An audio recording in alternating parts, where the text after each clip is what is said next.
Fala galera do Vascão, bora reagir a mais um vídeo aqui do SBT Sport Rio, trazendo as últimas notícias, as últimas informações do Vasco da Gama, que não acabou a temporada, mas já está bem movimentado aí o mercado da bola do Vasco, né? Porque tá nos trâmites aí para venda da SAF e vendendo a SAF para esse cara aí, que parece que vai ser para ele, o Vasco vai virar tem tudo para virar uma potência aí, né? Por causa da sua torcida. E aí o investimento vai vir com força. O cara chega e já bota aí umas 300 milhas. 300 milhas, Botafogo ganhou Copa do Libertadores e Campeonato Brasileiro. Foi 370, né? Mas já dá para mexer o doce. Isso é sacanagem. Não, filho. Isso é sacanagem, tá vendo? Não, eu sim. falo bem do Botafogo, dou moral pro Botafogo. Aí ela tá aqui fazendo ironia. Eu acho que vive, sabe por quê? Alô, Juninho. Você tá próximo de entrar, mudar a história do seu time, que é fazer uma SAF boa. Aí o negócio vai ficar bom. Então é um bom momento. O Vasco encara o Atlético Mineiro hoje, confronto direto, as duas equipes que estão vivendo aí numa seca de vitórias. E vai dar Vascão, Pedrosa, rodou. Duas equipes buscando reencontrar o caminho das vitórias. Vasco e Atlético Mineiro se enfrentam hoje às 7 da noite em São Januário em um confronto direto por uma vaga na Sul-Americana. O Cruz Maltino está a 5 jogos sem vencer. E o Galo, que busca se recuperar após o vice da Libertadores, tem uma sequência ainda pior com 11 partidas sem vitória. Para o confronto decisivo, o técnico Felipe ainda não confirmou a escalação, mas pode promover mudanças entre os titulares. Essa será a despedida do Cruz Maltino de São Januário na temporada.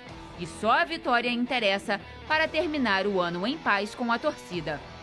Vamos todos cantar de coração a cruz de mal. Sobe o hino pra ele sorrir. Cadê o time no Vascão, Pedrosa? Vamos lá. Provável escalação. Léo Jardim, Paulo Henrique, João Vitor, Léo Piton, Hugo Cocão, Jair, Coutinho, Alex Teixeira e Verrete. O Ryan briga por uma vaga aí nesse ataque. Gente, bom demais esse Ou no time. lugar do Jair, mas eu acho muito difícil que o Alex Teixeira não jogue o jogo de hoje. Cara, a Pela boa gente não atuação que teve ele tempo de falar sobre isso, porque a gente dava Botafogo, depois fomos falar do Grego, Sim. vamos falar ainda hoje. Mas a gente pode lembrar no ano passado...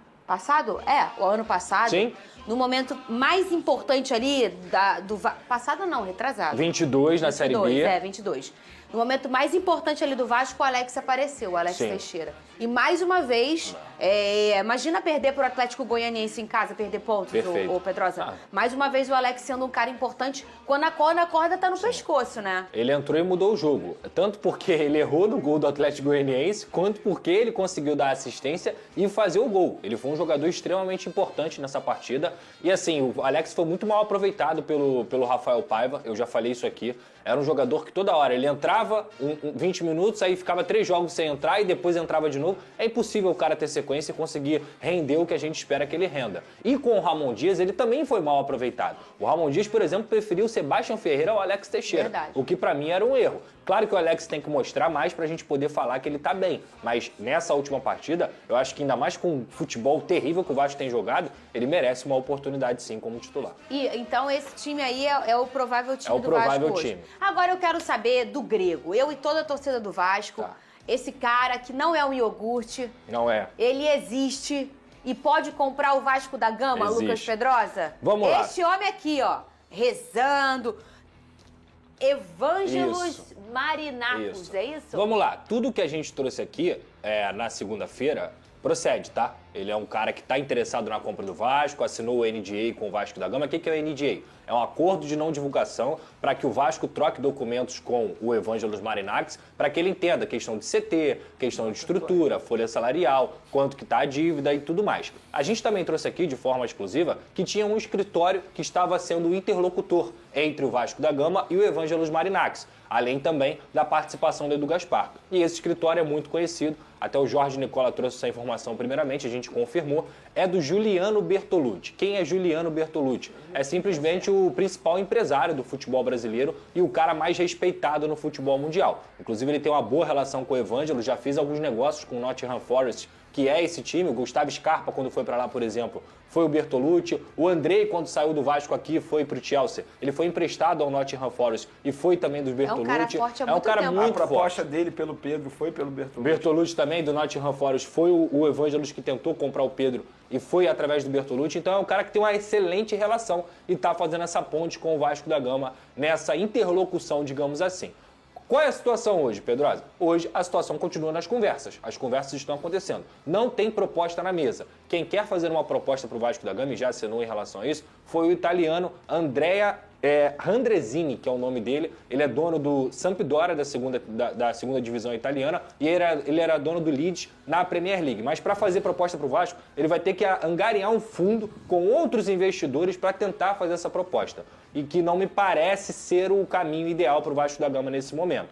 Mas assim, em relação ao Vasco da Gama, a posição do Vasco é ouvir todo mundo. Porque ele tem que entender que o mercado é dinâmico. Não adianta o Vasco só falar assim, não, eu vou negociar só com o grego. Porque o que acontece é o seguinte, você baixa o seu valor de mercado. Se eu estou priorizando só você, eu não posso falar que, eu só vou priorizar você. Porque se tem outros interessados, isso mostra como o Vasco é disputado no mercado. Seu valor de mercado sobe. Então assim, eu vejo muita gente, já fecha com o grego, já fecha com... Não é assim. Tem que ter paciência, tem que valorizar o Vasco da Gama para que o Vasco não cometa o erro que cometeu com a 777. Então, muita paciência, muita calma nessa hora. O que eu posso dizer é sim que ele tem interesse no Vasco da Gama. Põe a foto dele aqui com a camisa branca. Consegue, por favor? Vocês não têm essa coisa que eu tenho, que eu sou botafoguense, né? Eu tenho essa coisa do negócio meio místico. Eu tenho isso. Eu sou assim, tá? Aquela foto que ele tá com a camisa branca. Sim. Gente, se vocês não estão enxergando, pra quem não pode ver, eu ponto. Ele é uma mistura do Almirante com o Eurico Miranda. É Evangelos Marinakis, inclusive. Olha aqui, ó. Isso aqui é o Almirante do Vasco, aqui, ó. Olha aqui essa parte aqui, ó. Isso E com aqui muito é o mais Almirante. dinheiro também. É. E o resto todo tem um ar de Eurico Miranda. Se este homem não Fuma for o dono... charuto. Fuma charuto? Fuma. Ô, Venê, claro que tem que fazer o que o Pedrosa falou. Tem que negociar aquele negocinho assim, né? Mas esse homem tem que ser o dono do Vasco, E ele Venê também é Casagrande. apaixonado por futebol, acho que isso conta muito. Eu acho que, por exemplo, o próprio John Texton, o cara que é fissurado em futebol, ele entende de futebol, ele indica nomes. Eu não acho que o cara tem que apenas chegar e comprar e pronto, não é assim. Ele também tem que gostar do esporte, Ele foi acompanhar eleito, o dia a Vene, dia. esse ano como melhor dirigente do futebol E a europeu. gente vê isso, porque, olha só, se a gente for parar e analisar os clubes que ele tem como dono, o Olympiacos vai muito bem, obrigado. Sim. E ele é apaixonado por brasileiro. Você vê que Sim, toda o hora ele Olympiacos, contrata é verdade. um brasileiro. O time inglês também está indo muito bem lá na Premier League. Então, ele acabou de comprar um clube português, o Rio Ave, que também está crescendo, pelo que a imprensa portuguesa fala.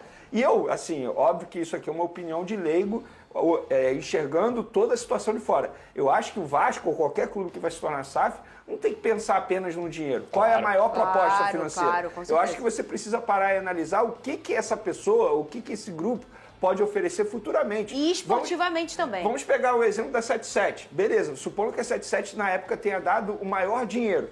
E aí os conselheiros do Vasco, na ocasião, escolheram a 77. Só que se a gente for parar e analisar, eles não tiveram sucesso com nenhum outro clube. Então, assim, não é só pensar em dinheiro nesse momento. É pensar todo o projeto. Eu acho que é isso que o Vasco precisa fazer. É que a 777, ela prometeu muito, né? Ela prometeu que o Vasco seria um dos 5 maiores clubes do Brasil, ela prometeu que o Vasco teria uma folha salarial gigante, que o Vasco voltaria a disputar grandes títulos, que o Vasco teria um CT, e eles não cumpriram nada, porque eles mentiram pro torcedor. Então, assim, foi uma empresa que hoje já não existe mais, e o ponto do Vene é extremamente interessante, porque é projeto esportivo.